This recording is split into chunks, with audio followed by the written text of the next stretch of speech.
राधे राधे। श्री राधा कृष्ण के श्री चरणों में कोटि कोटि प्रणाम। श्री गुरु महाराज के पावन चरणों में सादर वंदन। प्रिय भक्तों, पिछले एपिसोड में हमने श्री राधा नाम की महिमा का स्मरण किया।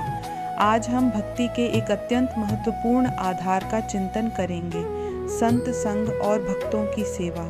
कहा गया है कि मनुष्य जैसा संग करता है, उसके विचार और जीवन पर वैसा ही प्रभाव पड़ता है। यदि हमारा संग संसार की निंदा, ईर्ष्या और विषय वासनाओं से भरा हो तो मन भी धीरे धीरे उसी दिशा में जाने लगता है। लेकिन जब हमारा मन संतों की वाणी सुनता है, भक्तों के साथ बैठता है और भगवान के नाम का कीर्तन करता है, तब भीतर एक नया भाव जाग सकता है। संत संग क्यों आवश्यक है? प्रिय भक्तों, कभी कभी हम भगवान की भक्ति करना तो चाहते हैं, लेकिन मन साथ नहीं देता। हम नाम जप का संकल्प लेते हैं, फिर भूल जाते हैं। सत्संग सुनते हैं, फिर संसार की चिंताओं में खो जाते हैं। ऐसे समय संतों का संग हमें फिर से हमारे लक्ष्य की याद दिलाता है। संत हमें बताते हैं, भक्ति कठिन नहीं है, लेकिन मन को भगवान की ओर बार बार मोड़ना पड़ता है। सत्संग इसी कार्य में सहायता करता है। सच्चे संत की पहचान, संत का अर्थ केवल बाहरी वेश नहीं है। संत की पहचान उनके भीतर के भाव से होती है। जहाँ भगवान का स्मरण हो, जहाँ दूसरों के प्रति करुणा हो, जहाँ अहंकार कम और सेवा अधिक हो, जहाँ अपनी महिमा के बजाय भगवान की महिमा का वर्णन हो, वहाँ हमें सत्संग का भाव प्राप्त हो सकता है।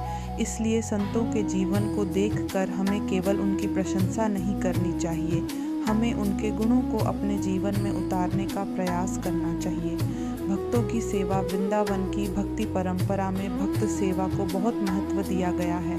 किसी भक्त को सम्मान देना, किसी साधु की आवश्यकता अनुसार सहायता करना, किसी भूखे को भोजन कराना, किसी दुखी व्यक्ति को प्रेम से सुनना, भगवान के नाम और भक्ति की ओर किसी को प्रेरित करना, ये सभी सेवा के सुंदर रूप हो सकते हैं। सेवा का सबसे सुंदर भाव है, मैं नहीं, प्रभु की कृपा से यह सेवा हो रही है। जब सेवा में अहंकार आ जाता है तो उसका माधुर्य कम हो जाता है, लेकिन जब सेवा में विनम्रता आती है तब वही छोटा सा कार्य भी साधना बन सकता है।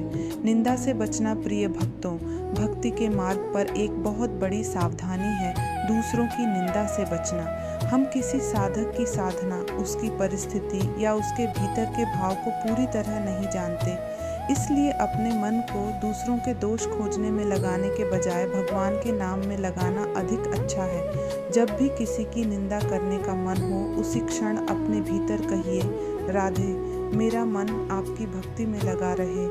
धीरे धीरे मन की दिशा बदलने लगेगी। आज की छोटी साधना, आज एक छोटा सा संकल्प लें। प्रतिदिन कम से कम कुछ समय किसी संत की वाणी सुनेंगे, भगवान का नाम लेंगे और दिन में कम से कम एक सेवा का कार्य बिना किसी प्रशंसा की इच्छा के करेंगे। सेवा छोटी हो सकती है, लेकिन भाव बड़ा होना चाहिए। किसी को पानी देना, घर में प्रेम से भोजन बनाना, किसी वृद्ध की सहायता करना, किसी दुखी व्यक्ति को सांत्वना देना या किसी भक्त के साथ प्रेम से राधे राधे कहना, यही छोटे छोटे कार्य हृदय को भक्ति की ओर ले जा सकते हैं। अंतिम प्रार्थना, हे श्री राधा रानी, हमें ऐसा संग दीजिए जिससे हमारा मन भगवान के नाम में लगे। हमें संतों के वचनों को सुनने और समझने की बुद्धि दीजिए। हमारे भीतर भक्तों के प्रति सम्मान और सेवा का भाव उत्पन्न कीजिए। हमारे मन से निंदा, अहंकार और ईर्ष्या को दूर कीजिए और ऐसा हृदय दीजिए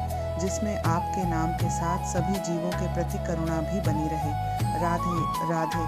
श्री संत भक्तों की जय, श्री गुरु महाराज की जय, श्री राधा रानी की जय, श्री वृंदावन धाम की जय। राधे राधे।